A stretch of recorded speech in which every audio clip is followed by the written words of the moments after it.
Everybody, Jason Burmis here, and I got a very special broadcast for everybody today. Now, months and months ago, I had Johnny Vedmore on about the Nicole Junkerman connection to Epstein, and it just so happens that that video has been one of my most censored videos of all time on this channel. There's only one other video that is actually privately locked, and that's globally, and that's because Louis Gohmert, you know, in the halls of government, said Erica Caramello Barr's real name. So we can't have that, and there's no explanation.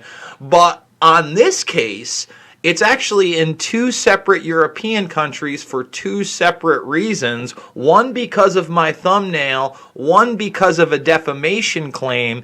And I know that Mr. Vedmore has had problems of his own just based in that first article. So first of all, Johnny, how are you doing? Why don't you tell my audience a little bit about yourself and how you got into the Junkerman topic? Okay. Well, I'm an investigative journalist. I started doing that probably about 5-6 years ago, where I realized I had a bit of a skill for going under the ground of the internet and finding new information. And I did an investigation on Theresa May's father first, and that went kind of popular, and I did a few other investigations. I honed my skills in a bit. But during that time, I came across, because I was always interested in the Epstein case. I mean, I probably got into it about 2009, 2010, like pretty early, because I was already looking at the independent media, and it was all over there. And it was for the next, 10 years, like it's been all over the independent media and not at all within the mainstream media until suddenly that large boom. Now, I watched Nicole Junkerman for a while because I knew she would be, if I was to write a story about her, I wasn't just punching up, I was punching quite far up. Normally, people kind of investigate the people who are around Epstein, the peripheries of Epstein, so people who are already known, all of the people that you talk about really regularly and we talk about really regularly, and we can't help it because that's where the evidence is. But then, when you looked further into the flight manifests and etc., you could see patterns. And Junkerman was the one that really came up. Nicole Junkerman came up as a real oddity because she was on the flights, the Epstein flights, with Jeffrey Epstein on their own on the second flight that she took and the only other flight that she took, where they went to somewhere in my own home country of the United Kingdom.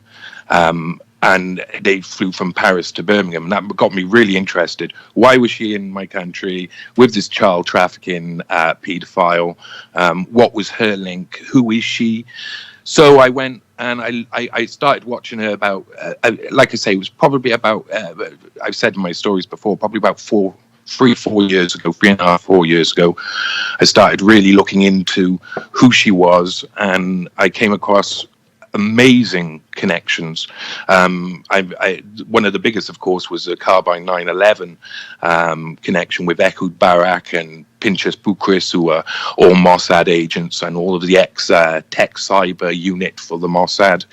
And they had these, talking about the picture that she's aimed at trying to hide and censor, that was from the Carbine 9/11 site. And that was her and all the other members of these Mossad units from before, and they all looked like they were coming out of the shadow. It was all done darkly, like they were shady. And originally, Carbine 9/11 was called something called Reportee Homeland Security.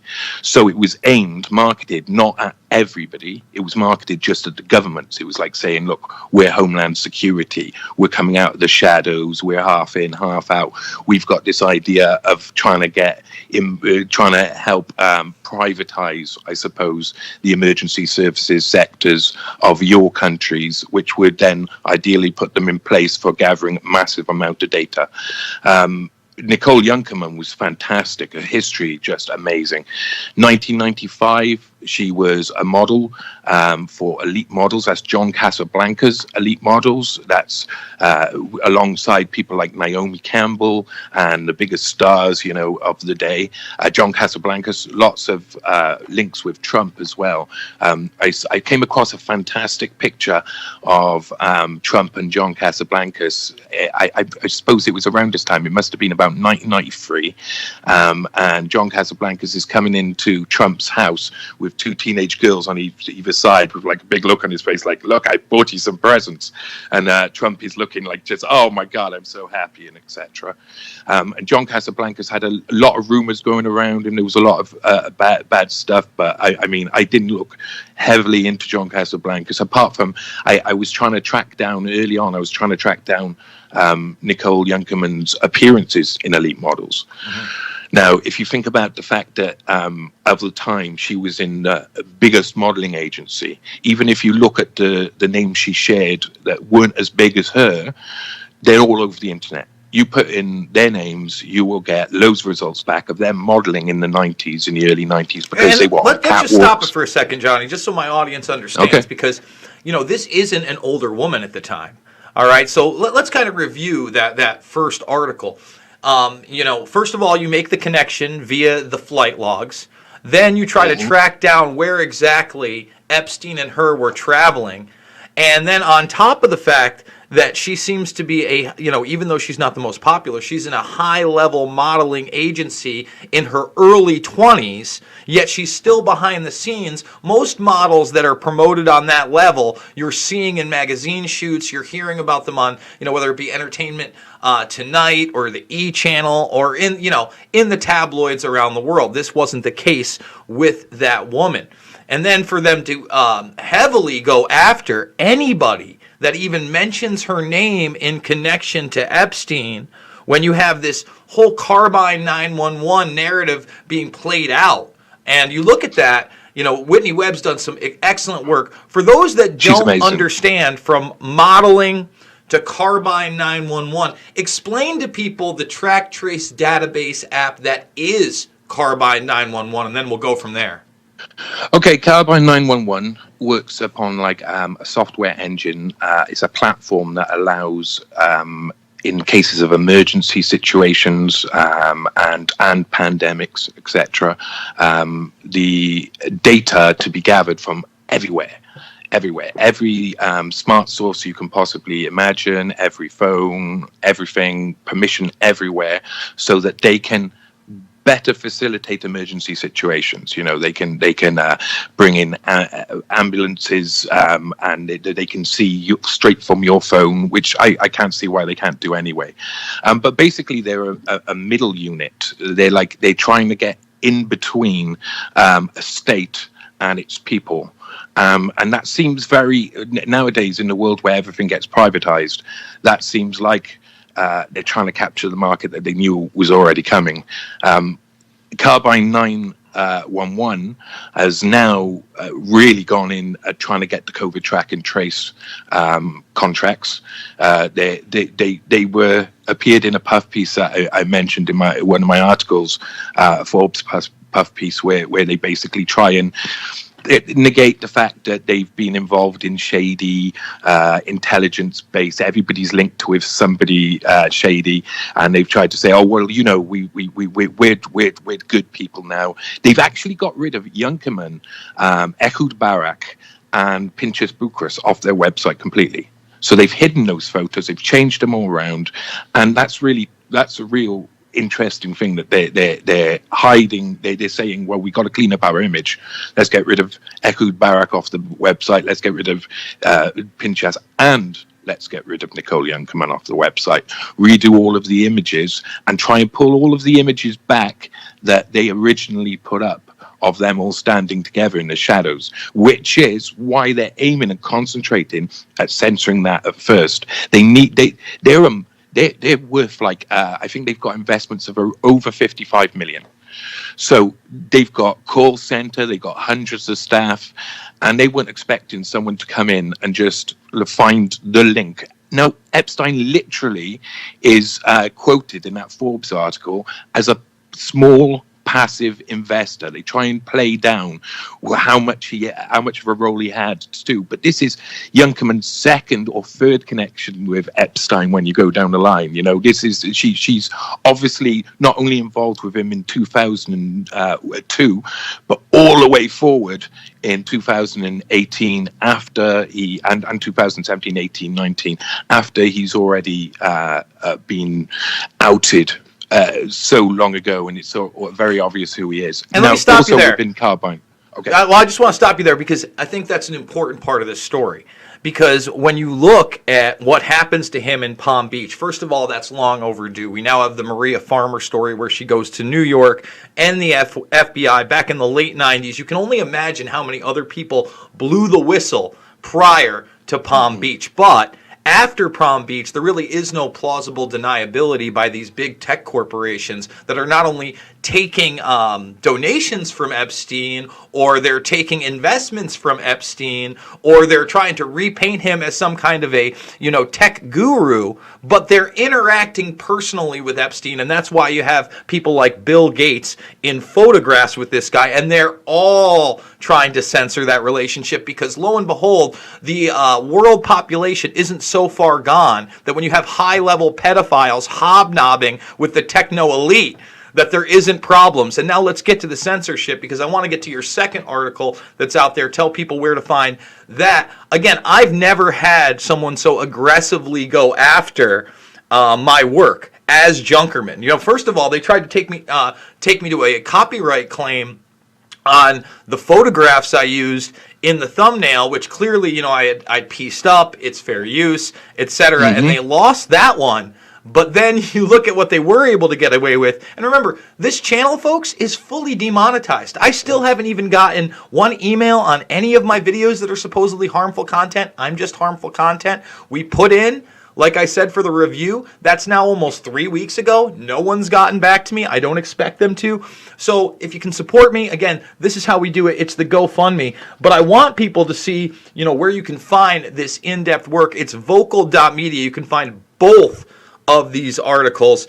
And now I want to work our way into the now, which is very, very relevant with COVID-19 84 going on, and the fact that now there's a track trace army in New York, and globally we're being told that our operating systems on our phone, whether they be Apple or Android, are going to track us in real time and let people know whether or not we could be contaminated with the coronavirus, Johnny.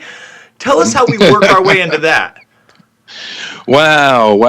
I find it very interesting that at the moment, all of these apps that they're trying to create are failing. And it's like they're trying to make public versions of the apps. In Britain, where we have this at the moment, they released the track and trace app in just a place called the Isle of Wight, which is a small island on the south of England. And they tested out. It was awful. It didn't work properly. People don't want to be involved in it. People don't trust the government. People don't trust the press. People don't trust their information flying around in these circles. So they're not very interested in becoming part of it. And you need that like consent, that two-way consent to actually make track and trace work. So they're kind of looking, it almost looks like they're saying, oh, look how much we're failing at doing it on a public level. Let's get private people in to do it. They start to mention that they may have to share data with people, and they may have to release people's data. They may have to tell people who is infected with COVID-19. They may have to make that public. And in some places, they already have done that. Even in your country, there's some states which are saying, "Oh, we're just going to advertise who's got COVID." Going back quickly to the censorship. She's done this to multiple. Nicole Junkerman's been there and been censoring multiple independent platforms that hosted me. Anybody who spoke to me, anybody who used those pictures, of course, anybody who hosted me at all has been chased from courts in Denmark, Italy, Spain, France, you name it, but she hasn't come and tackled me in the UK. She has her main NGF finance funding company in London, based in London. She has lawyers in America dealing with all of her big tech companies that she's investing in right now. She could do that quite easily. She could come and say, okay, a defamation complaint that you can fight against, but instead she's using regional Berlin courts and other continental European manifestations of faraway legal entities to stop from us being able to give any have any recourse, which I'm going to try and fight. I am looking at going to the Bundestag and speaking with one of the representatives there, and then also maybe putting in a complaint to the European Courts of Human Rights, seeing as she's using the European courts to censor a news story and using the fact of she's ignoring fair use. On those photos, they're newsworthy. This is of public interest. She was literally investing in going into the NHS, which is a public body that we all pay for. She needs to be scrutinized, and she's refusing to allow that. And let's talk about that, because it's only through these kind of Orwellian European laws that have passed in the last 4 or 5 years that she was able to even get these kind of claims. Tell people about that. Well, Europe in general is a horrible monster. When we've had recently in Britain, we've had the Brexit debate for about 5 years, 4 or 5 years, where we just talked about getting away from Europe because Europe is a big monster, or staying with Europe because Europe is a big savior. And it's neither of those. A lot of the time, I think it's really fundamentally a good example of a modern fascist organization in the fact that it is almost indistinguishable from the commercial entities that are lobbying it. So a lot of these laws that come in countries that allow people to suppress news and etc., they come in because the corporations have lobbied for these things, and our politicians in Europe have just given way. So I want to go to the article, but definitely this. Did you do this graph? Because this is like a whiteboard, amazing. And again, you have a timeline that's very similar to where we start with Maria Farmer. Now, obviously, the Epstein timeline begins a lot further than that, but that's when we start getting records and law enforcement and whistleblowers in mass, where if you go into those pre-90s and what he was doing in the 80s, we really only know a little bit. We know that it seems like he was involved in intelligence agencies. We know that it seems like it seems like he had all these passports. We know he was in business with Khashoggi and Steve Hoffenberg, Towers Capital. That's a big thing, because although I have not watched it, I've heard that basically all those intelligence connections are whitewashed via this Netflix series that just came out. However, Steve Hoffenberg himself and others are being interviewed for the investigation discovery series called Who Killed Jeffrey Epstein. And the first episode of that, it really seems like they're going to delve into those connections, even mentioning Bill Barr's father, possibly hiring him at the Dalton School in the 80s. So, my question to you is, what did you focus on in this second article? How did you put this whiteboard together? And what are some of the key points that my listeners should be looking at? Right. One of the first things is when you're investigating, you're looking for patterns. So when you put something together, you don't only write something like this, which is like a basic timeline with all of the offshoots and the connections to those timelines. You also write up list after list. You break down, like with the Epstein flight manifest, you could go through that and check every person. And most people are just people who want to be on a billionaire's plane. They're not sinister backroom dealers. But if you look at how many times they did it when they got on the flight, if you list down all of the different connections they have elsewhere, you'll start to see who are the important players, who are the ones that are really worth following and worth tracing. So I always write lists and patterns and graphs and everything, and most of it will just be just for me to visualize it. A lot of it a lot of investigating is sitting down, putting in all the information in your head, writing it down, putting all the information back in your head, and then sitting back and thinking and trying to work out how it all connects and how it all goes in a line. So you need, whenever you're investigating, you need a basic timeline. You need something that takes you from A to B. And I started in 1995 here because Junkerman's life before 1995 could be very interesting, and I think it's worth a separate story. So she gets involved with Epstein. She has all these intelligence connections aside from these big business connections. Talk about some of those. Oh, wow. She seems very keen to censor the fact that someone says, well, this woman could be Mossad because look at all the intelligence connections. And then she's in a foundational network or think tank, public policy think tank. I'm not sure what you describe it as, called the World Security Network, WSN, and they profess they want to have a new world order. The people who are in this are people not only from the Rand Corporation, but people like, I think his name's Al-Haq, who used to be the commander of ISI during the hunt for bin Laden from 2001 to 2004, and then became like the head of the defense for Pakistan, or etc., defense minister for Pakistan. Let me stop you right there. Okay, because I think this is important. For those not familiar with the ISI, this is basically the CIA's counterpart in Pakistan. What's even more interesting is that it's basically erected through U.S. and British intelligence post-World War II. And then in the 70s, it's kind of revamped into this pseudo-CIA intelligence network working with bin Laden and with the Mujahideen against Russia. Okay, and this is at the time that Brzezinski is basically working behind the scenes in the Carter administration to invoke conflict with the Russians. This is when they were freedom fighters, folks. And then you fast forward to 9/11 itself. The head of the Pakistani ISI at the time, in 2001, General Mahmoud Ahmed, wires $100,000 to Muhammad Atta just before the attacks. He happens to be in D.C. on the morning of 9/11, and in the week before, he's meeting with people like George Tenet and Condoleezza Rice, even though Condoleezza Rice denied that. It came out in paperwork. And then on the very morning, who's he meeting with?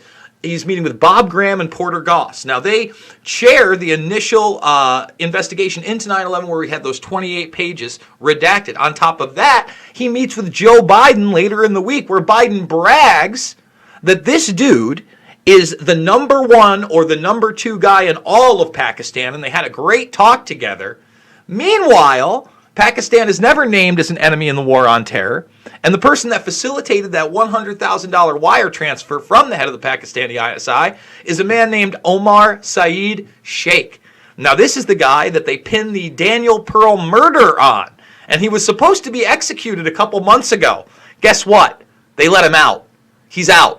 This guy who's wiring all this money through these black net networks, through these intelligence networks, the ISI in particular, a guy who supposedly is behind the first beheading that took America by storm and instilled fear across the world, he's out. He didn't get hung, he didn't get killed, he didn't get shot. And why is he involved in these high-level terror operations and being protected? Well, I'll tell you why. Because overall, the Pakistani intelligence network is an extension of our intelligence network when it comes down to the nitty-gritty. And when they're not, we'll just drone bomb the fuck out of them. It's that simple, folks. That's how it works. So, this is some cartel-esque stuff when we're talking about Pakistani ISI connections in the birth of the war on terror, Johnny. Yeah, most definitely. And you can't be in an organization like the World Security Network, which was set by a guy called Hubertus Hoffman, who's kind of your Dr. Strangelove-looking German. It's very much like people want to hang around in these organizations, get all of the connections, and not be called out for what they are at the end of it, and what they are is obviously mixed up with public policy institutes that are run by intelligence people. With the people on the World Security Network include people on the like European Council on Foreign Relations and etc. They're all murky, shady organizations, are all intelligence linked, and are all in control of real policy. Absolutely, my friend. So what are some of the other intelligence connections that you find other than the World Security Network, the ISI, along the way to this woman? Well, the interesting thing is that she has her moments where I think she thinks she's being secret and hidden away. She doesn't do very well at socializing with people her own age, it seems. And all through her life, she was around older men, and those older men protected her quite a lot. Robert Louis Dreyfus, who was part of the Louis Dreyfus family. That's a big family. Lots, billions and billions and billions in commodities. One of the biggest commodity traders around. Those guys. He basically helped her set up Winamax and get the money in the first place, but no one knows quite where that money came from. So obviously that's got shady implications. She goes through all the Epstein degrees, the Epstein stuff, and in between she's setting up different companies, and she's out on the town, but she's not given a real name. So she's photoed in she's photos taken in quite a lot of events, but you wouldn't find them unless you were searching for the other people who you were looking for. So people like Paul Allen is one of her with Brad Pitt, which I don't think is anything but her going, oh look, I'm having a photo with Brad Pitt, but it's definitely something Nicole Junkerman does not want out on the scene. I mean, Paul Allen is the co-founder of Microsoft, and she's meeting with him. She's out with him. They arrive at the place together at this event. It's I think it's one of the Cinema Against AIDS events. They arrive together, and it's what. Sorry, my housemate's coming in. They arrive together, and it's 2004, and she's already got a connection of one of the co-founders of Microsoft, which is quite a big deal. Eventually, after she does all her business stuff, she does a lot of business dealings that make her almost legitimate. She has sold off all of the stuff that she could be called upon as being suspicious, and she's gone on to this new world. In 2014, she sells off Songzar to Google, and then she meets her new husband, Ferdinando Bracetti Peretti, who is one of the Knights of Malta, who is obviously a Masonic organization. And then it gets really murky because she marries him. He's the head of API Oil, which is one of the biggest Italian oil firms that's been handed down through the generations from the Bracetti family and the Bracetti Peretti family. Some of the links to them are just extraordinary. They are seriously one of the most powerful families in Italy. So she's married into this family now, and then from that point on, she starts investing in Carbine 911. She goes on to invest in AI stuff. So she's, and I'm going to just, I got a list here. It's like Grok, Evolve, Gideon Brothers, Applied Intuition, Deep Genomics, Swarm, Oakwin. These are all companies that are on the forefront of AI technology. So from 2017 onwards, after her marriage, basically, she seemed to really focus in on these, going back to what seems to be intelligence roots, going back to the connections with Ehud Barak, going back to the connections with Peter Thiel and Jeffrey Epstein within Carbine 911, which is quite a big name. When she was censoring the article at first, one of the places she censored it was a place called Vote. It's like a platform that's a lot like Reddit and etc. You vote up what you think happens, or you comment on an investigation. And they were looking at Nicole Junkerman, and the site aimed at that post come under massive DDoS attack and brought the site down. And now that post, if you look at it, was more about the Bracetti Peretti family than it was about Nicole Junkerman. So I think that there might be, if you look at who the Bracetti Perettis are, They are just an amazingly connected family with so many historic members, and people who, like the only woman who's ever been general in Italy, someone who was in Elsa Peretti was one of the main models in the Studio 54 New York era with Andy Warhol and people. This family is really deep in it, and like I said, ultra Masonic roots where they actively go with the Order of Malta and go to places like recently Belarus. Ugo Bracetti Peretti, who's Ferdinando's brother, went to Belarus as a diplomatic mission for the Order of Malta. The Order of Malta being a defunct country organization that no longer exists except within Italy. So it's not connected to Malta. It's like this old order from the past, which only exists in Italy, and openly it sends out its diplomats for their, I don't know what the Masons do. I'm trying to learn about it now. It's a bit freaky. Yeah, no, it's one of those generational power organizations that supposedly no longer exists, but still wields a bunch of power. I want to go back to Vote for just a second, because that platform really came into prominence post WikiLeaks emails in the quote-unquote Pizzagate, Pedogate movement, when Reddit started censoring people's own little investigations, and Vote was kind of on board to let you post whatever you needed to. For that to become censored on the Vote platform shows you how far these people will go and how powerful they actually are. Johnny, if you had to leave my audience with anything else on Nicole Junkerman, this article, what do you think the most important stuff that we missed is? Okay, well, there's lots of we can all look at what's happening now and see it in very fine detail. You can see the company she's investing in, and you can see the company that she cares about, because she's not only investing in with NJF Capital, but she's also investing in on an independent personal level, like with Carbine 911. But if you look back right at the past, if you look back to the beginning of Nicole Junkerman's career, the start of her making money, I don't know where the money comes from. I can't find where the money comes from. And it's always the case that in these situations, you've always got to follow the money. And I don't understand how, when she was in university as a student, she was able to raise enough money to buy into part of Winamax, which itself is an organization that was her first company, which doesn't really ring true. She wasn't really a founder. The founder was somebody else, yet they say she was the founder. So there's a lot of stuff in the past of trying to work out when Nicole Junkerman stopped doing shady behind the scenes business dealings and became legitimate again, and then went back to the old ways, as I would put it. If you put anything up about Nicole Junkerman, it will be targeted and attacked. But I'm making it my mission to have I knew it was going to be hard. I knew there was going to be a fight on. So I'm here fighting against Nicole.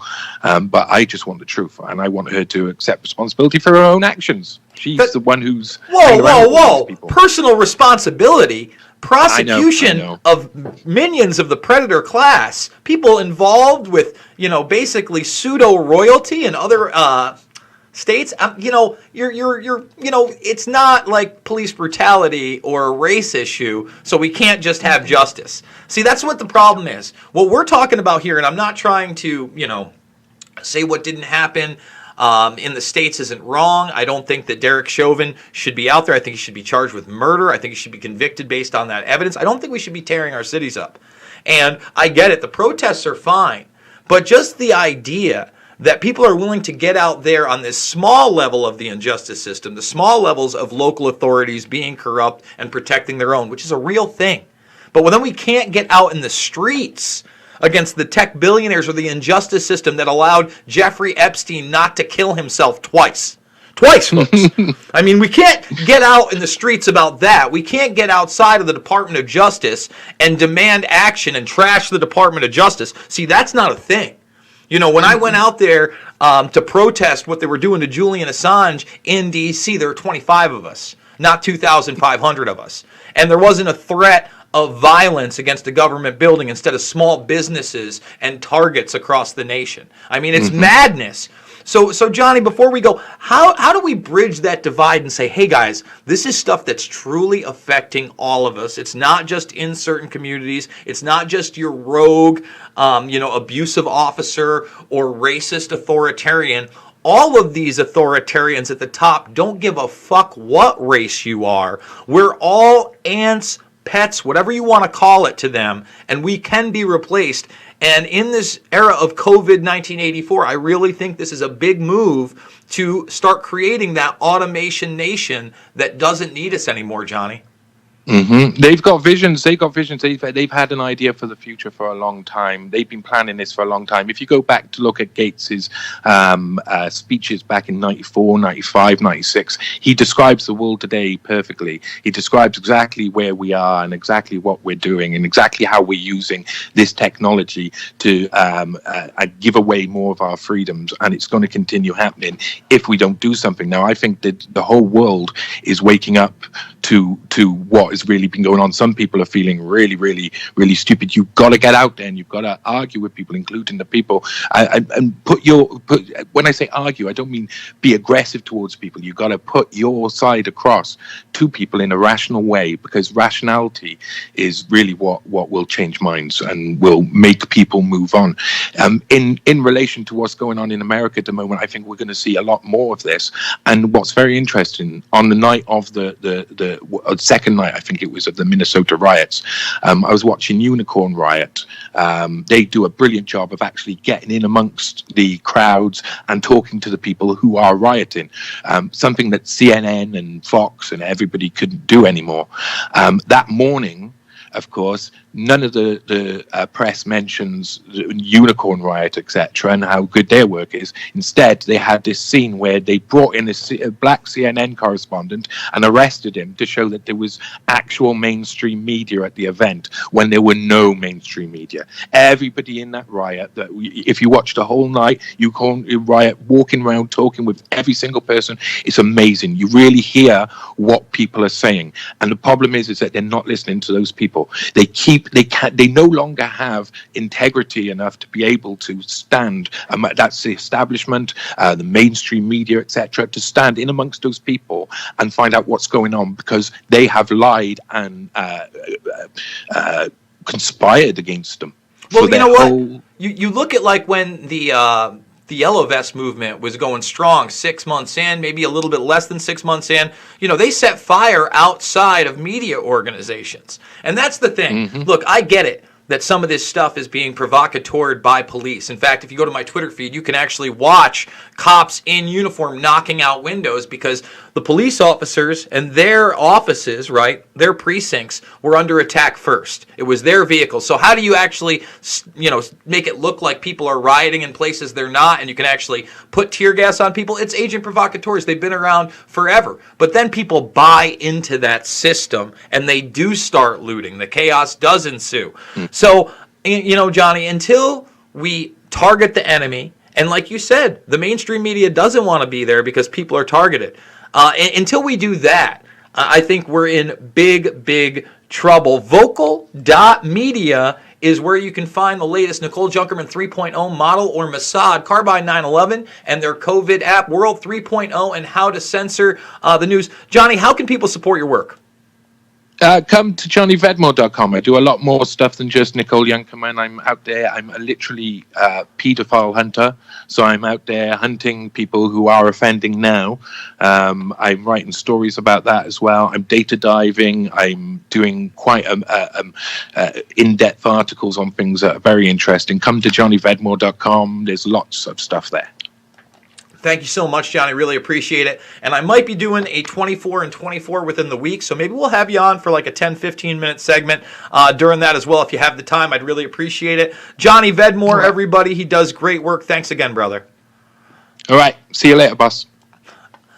Folks, we're 100% demonetized on this channel. $5, $10, $15, big donors. It means the world to me. There will be a month 12. Yes, it's been almost a year since I have been on my own. I wish that I was actually on the road as I had planned today. Actually got a ringtone at the DMV. Of course, no one answered. So once we get this car registered, when we can, we're going to try to get out of here ASAP and see where the freedom is in America. We can only do that with your help. Make sure to check out my films, especially Shade the Motion Picture. If you haven't seen Shade yet, it is a must-watch right now. So is Invisible Empire. They're both free in the documentaries playlist section at this very channel, as well as Fabled Enemies and Loose Change Final Cut. Make sure you're thumbing up, you're subscribing, you're sharing this info with others. And remember, we got the Rock Fin. I've got to put some more exclusives on there, maybe a couple today. We're going to try to do that as well. So guys, thanks for all the support. Much love, and I will see you all on the flip side.